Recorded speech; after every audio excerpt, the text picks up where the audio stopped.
Salam uşaqlar, mən sizə indi 2025 model suallarının izahını təqdim edirəm sınaq imtahanında. Məsələ sizə tanışdır. Görürsünüz 1, 1 bölünsün 2 faktorial, 1 bölünsün 3 faktorial, 1 bölünsün 4 faktorial və 1 bölünsün n faktorial ədədi ardıcıllığına 0,1-dən böyük ödəyən, şərti ödəyən hədlərinin çap olunması bizə tapşırılır. Və tutaq ki, mən baxıram ki, bax bu 1 çap olunacaq, çünki 1-dir. Bu 2 0,5-dir, çap olunacaq. Bu nə bilim 1 bölünsün 6-dır, çap olunacaq. Hamısı 0,1-dən böyükdür. İndi burada bu proqramı mən flow algoritmində quradım. Bu hissəyə, işarə etdiyim hissəyə baxmayın, əsas bu hissəyə bax. N dəyişənini alırıq. N dəyişənini qəbul edirik istifadəçidən. Yəni qəbul etdim. Daha sonra faktoriallar hesablanacaq. Onun üçün P bərabərdir 1 dəyişəni qoyuram. Bunun üstündə mən çox belə dayanmayacağam. Sürətli deyəcəyəm. Çünki mən bundan dəfələrlə sizə izah vermişəm faktorialın hesablanması üçün. İndi mənə faktorialları hesablamaq lazımdır məxrəc üçün. Əvvəlcə 1 faktorial, çünki bunun məxrəci 1-dir. Daha sonra 2 faktorial, 3 faktorial və s. Faktorialı hesablamaq üçün də sayğac qururam. Sayğac 4 dəyişənimi qeyd etdim. 4 dəyişənimin başlanğıc qiyməti, son qiyməti n-dir, çünki orada n faktorialda dayanır və 1 arası. İndi bəs dövrün gövdəsi nədir? İlk dəfə faktorialı hesablamalıyam. Onda yazıram P bərabərdir 1. Səbəbini bilirsiniz niyə yazdım? Çünki biz faktorial başlayanda ilkin dəyişənin vahid götür. Daha sonra həddi düzəldirəm. Yəni birinci hədd. Birinci hədd nədir? AN bərabərdir. AN bərabərdir 1 bölünsün həmin faktorial P. Və birinci hədd hesablandı. İndi görün bu birinci hədd, sonra ikinci hədd hesablanacaq, üçüncü və s. 1000-1-dən böyükdürmü? Əgər, bax burada şərti qoyuram. Deyirəm ki, əgər AN böyükdürsə 0,1000-1-dən, o zaman həmin AN-i çıxart. Bizə deyir təqdim elə. Bunda AN. Və nəticə. Proqram hazırdır. Gəlin proqramı icra edək. Böyüdüm bunu. Böyük versiyada baxaq. Görürsünüz. İlk dəfə 1 faktorial hesablanır. Sonra 1 bölünsün. Və burada da faktorialı yaxşı hesablanmamışam. P bərabərdir. P vurulsun 1. P vurulsun 1 də yox. I. 1 faktorial hesablanır. Daha sonra yoxlanır. Hədd düzəlir. 1 bölünsün 1 faktorial. Şərt yoxlanılır. Sonra keçir i olur 2. 1 qalmışdı. 1-in üstünə 2 vuranda 2 faktorial. 1 bölünsün 2 faktorial. Sonra gəlir buradan bax i olur 3. 2-nin üstünə vurulur 3 faktorial. 1 bölünsün yerinə yetirir. Ya bunu mərhələmə hədd bəd yerinə yetirək. Məsələn, mən tutaq ki 5 dənə həddin yerinə yetirirəm. Buradakı bu yaşıl rəngə diqqət edin. Hə, indi qiyməti aldım. Deyir neçə dənə həddin yerinə yetirirsə, mən də deyirəm ki 5 dənə, n 5 olsun. P bərabərdir 1. İşləmə prinsipinə baxın, dövrə başladı. 1 faktorial hesablandı. AN 1 bölünsün 1 faktorial. Şərt yoxlanılır. Həqiqətən şərt ödəndi və 1-i çap etdi. Yəqin ki, sonra 2-də 1 çap olacaq. Çünki 2-də 1 də ödəyir. İkinci dəfə yaşıl rəngə baxın. 2 faktorial 1 bölünsün 2 faktorial 1 bölünsün 2 faktorial. Böyükdür 1000-1-dən. Onda çıxsın. Çıxdı. Üçüncü dəfə 3 faktorial hesablandı. 1 bölünsün 3 faktorial, 1 bölünsün 3 faktorial. Böyükdür 1000-1-dən, onda çıxsın. Və proses bu qayda ilə davam etdirsə, o ilk 5 həddin hamısı böyük olduğundan nə olacaq? Hamısı çıxacaq. Amma 10 yazsaydıq 2, 7 hədd yoxsa 6 hədd çapa gedəcək. Və bu oldu mənim nəyim? Sizə təqdim edəcəyim birinci algoritm sualı. Sonra keçirik növbəti suallara. Növbəti sual proqramlaşdırma sualıdır, göründüyü kimi. Növbəti sual. Onda bunu belə yazaq.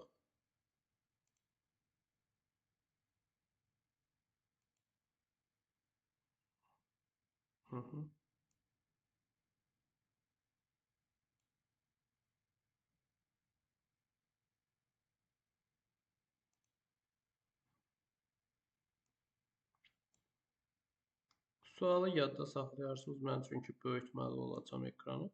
Sualda deyir ki, klaviaturada mən sual nömrə məzmununu sizə təqdim edirəm. Çıxış nümunəsi üzərində ekranım böyük qalsın deyənə məcburam belə edim. Sualda deyir ki, sizə belə parollar klaviaturadan daxil ediləcək, veriləcək. Siz yoxlayacaqsınız. Hansı parolun daxilində rəqəm varsa, onu çap eləyəcəksiniz. Hansında rəqəm yoxsa, o çap olunmayacaq. Məsələn, bu nümunəyə baxın. Python FT5 DRL ST4. Birinci ilə üçüncü çap olunacaq, ikinci çap olunmayacaq. Onda mən belə edirəm. Orada o giriş nümunəsidir. Yəni, sırf onun üçün, o nümunə üçün yazmağa gərək yoxdur. O giriş nümunəsidirsə, biz nəyə uyğun yazmalıyıq? O giriş nümunəsinə baxıb ümumi yazmalıyıq. Göründüyü kimi mən bunları ayırmalıyam. Bu bir sətrin tərkibindədir. Mən isə bunları ayırmalıyam ki, hər birinə müraciət edeyim. Bax, buna ayrılıqda müraciət edeyim, sonra bu ortadakına müraciət edeyim. Ayırmaq üçün də mən bunu bölməliyəm split metodu ilə. Split metodda nə iş görür? Sətirlərdən siyahı düzəldir. Onda n bərabərdir input. Daha sonra n bərabərdir n.split. Split elədim. Həqiqətən də bunun split olduğunu mən sizə göstərim ki, həqiqətən bu işi görmüşəm. Artıq bir mərhələ işləmişəm.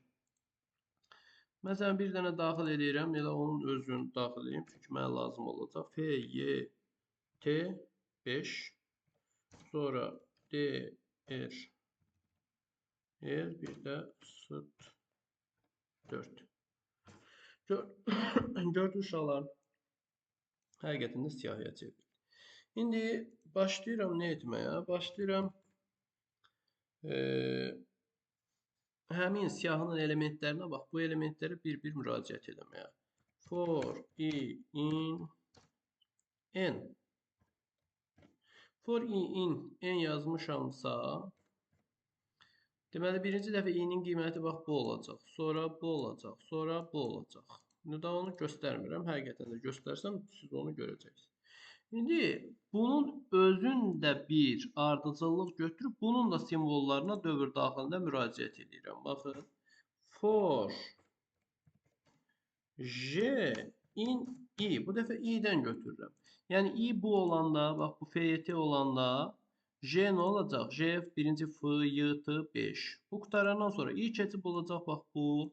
J təzədən olacaq D, R, L, L. Sonra i olacaq bu, F, bu qayda ilə. Bu işi niyə gördüm? Dedim ki, baxım görüm. J rəqəmdirsə, onda onu çap eləyim. Yəni J-nin qarşısına rəqəm çıxsa çap eləyim. Bunun üçün də buradan bir boş sətir qoyuram. 0, 1, 2, 3, 4, 5, 6, 7, 8, 9. Və buradan şərtdən yoxlayıram. Deyirəm, əgər J daxildirsə S-in tərkibinə, onda o zaman nə et? O zaman həmin i-ni çap elə, da J-ni yox. Deməli, həmin i-nin tərkibində J əgər rəqəmdirsə, həmin i-nin tərkibində deməli nə var? Rəqəm var. İndi bunu belə kopya eləsək və buradan icra eləsək, görürsünüz, rəqəm olmayan çap olunur. Amma burada bir problem var. Ona görə deyirəm ki, giriş nümunəsi kimi heç vaxt giriş nümunəsi üçün kodu yazmayın. Giriş nümunəsi kodu sizin başa düşmək üçün olan bir nədir? Hissədir. Məsələn, mən belə bir şey daxil etsəm,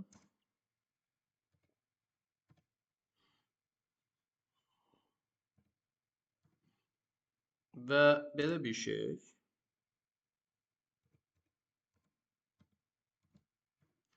görün nə baş verəcək.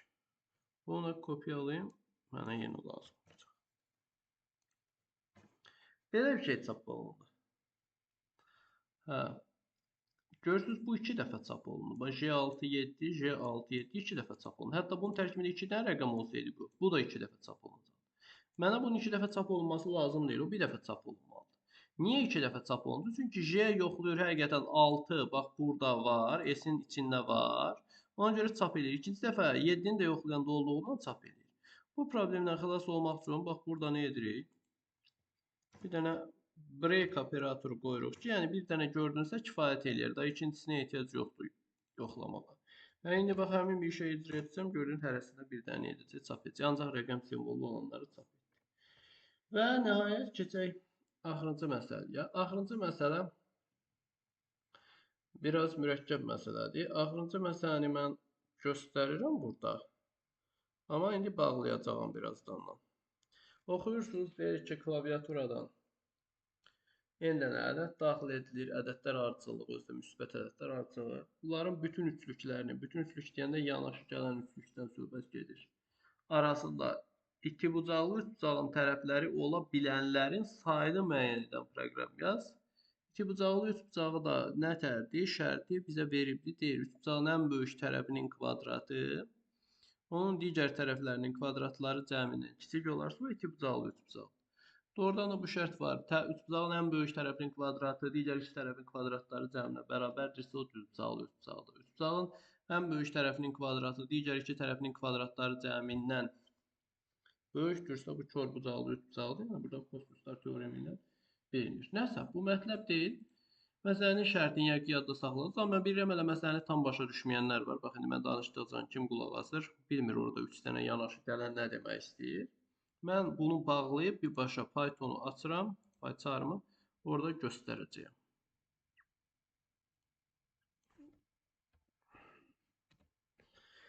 Bu demək istəyir ki, n dənə ədəd daxil olacaq.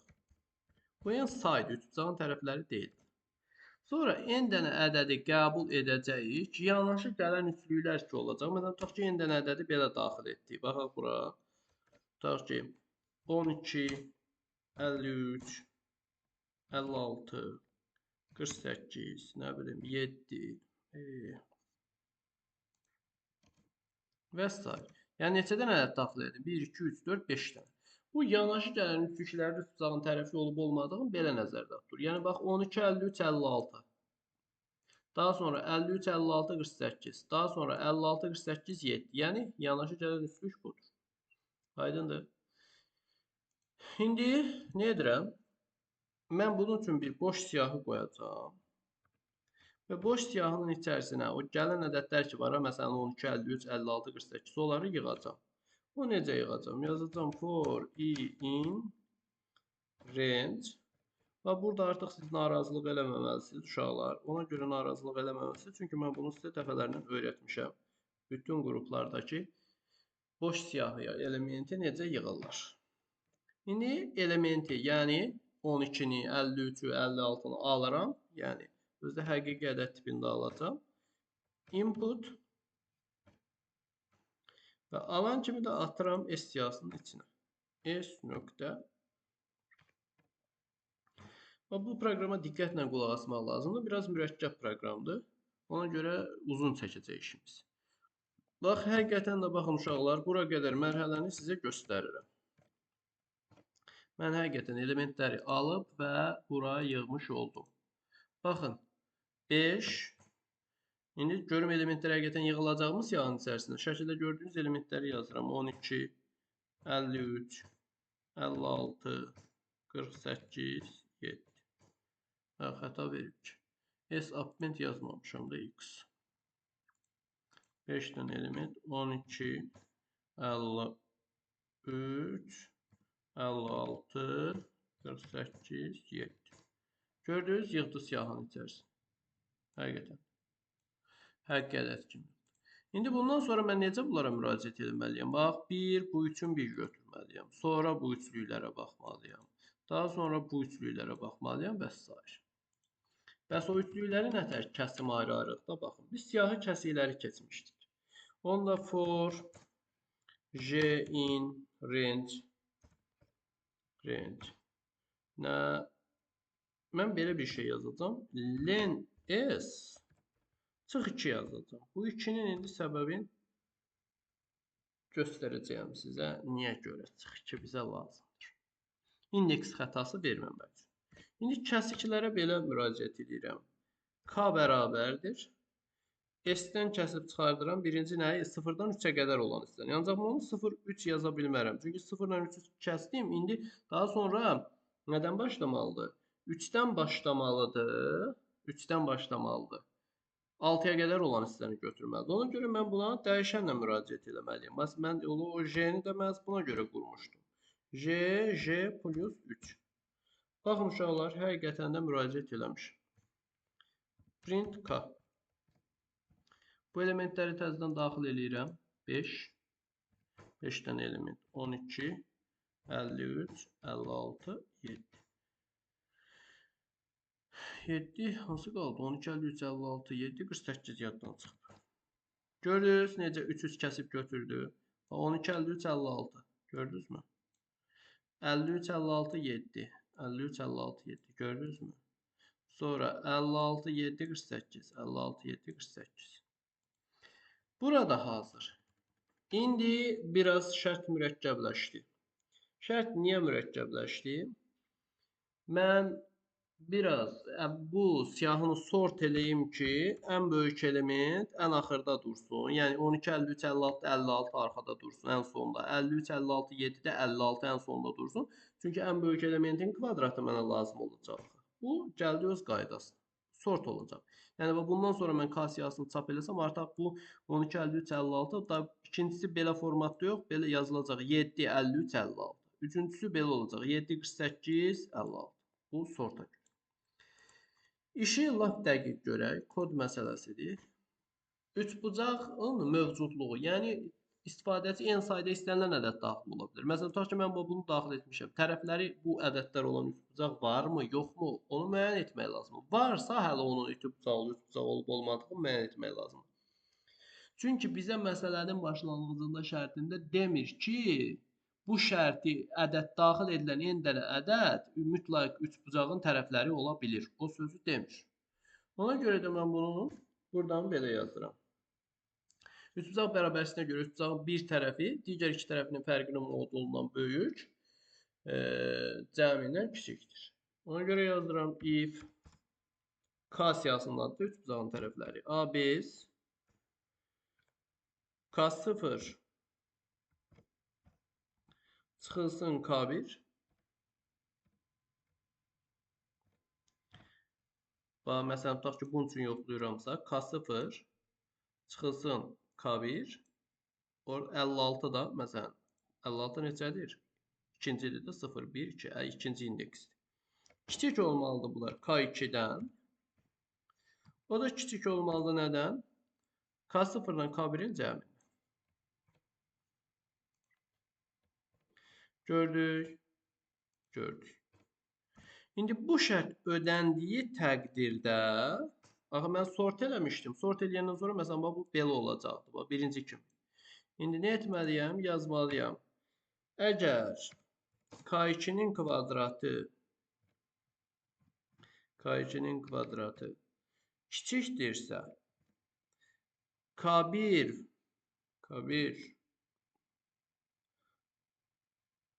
üstə gəlinsin. K1-in kvadratı yəni K0-dan başlayırlar. K0-ın kvadratı üstə gəlinsin. K1-in kvadratından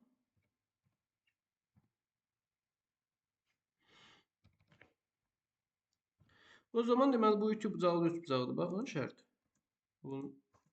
Əgər K2-nin kvadratı, bu mütləq deyil burada K2 yazaq. Burada K1 də yaza bilərdik. Onu da burada dəyişəcək. Yəni istənilən bir tərəfin kvadratı digər iki tərəfin kvadratlarının üzr istəyirəm, istənilən tərəf nədir? Burada vacib deyildi, amma burada nədir? K2 olmalı. Çünki sort eləmişik, ən böyük element K2-də olacaq. K0 ilə K1 bundan kiçik olacaq. O zaman say. Saymaq üçün də yaddan çıxıb bura dəyişən qoymalıyıq. Bura bir dənə dəyişən qoyaq. P bərabərdir 0 və burada bu şərt ödəndiyi təqdirdə nədə yazaq? P bərabərdir P üstə gəlsin 1 və ən nəhayət yekunda da P-ni çap edək. Buna nümunə göstərməyəcəm ya da göstərim. Elə bunu yazım. Ola bilsin ki, bu üçbucağın tərəfləri olsa və iki bucaqlı üçbucaq olsa çıxardacaq P-ni. Olmasa 0 çıxardacaq. Onda yazıram 5 12 53 56 48 7. Cəmi bir dənə burada iki bucaqlı üç bucaq var. Yəni tərəfləri 12 53 56 olan ya budur, ya budur, ya da budur. İndi ola bilsin ki, bunların o 3 dənə göstərdiyimdən hansısa bir üç bucağın nəyi deyil, tərəfləri deyil. Bax, bu qədər əlavə şərhə, izaha ehtiyacınız olsa, dərsdə nə edərsiniz, bildirərsiniz.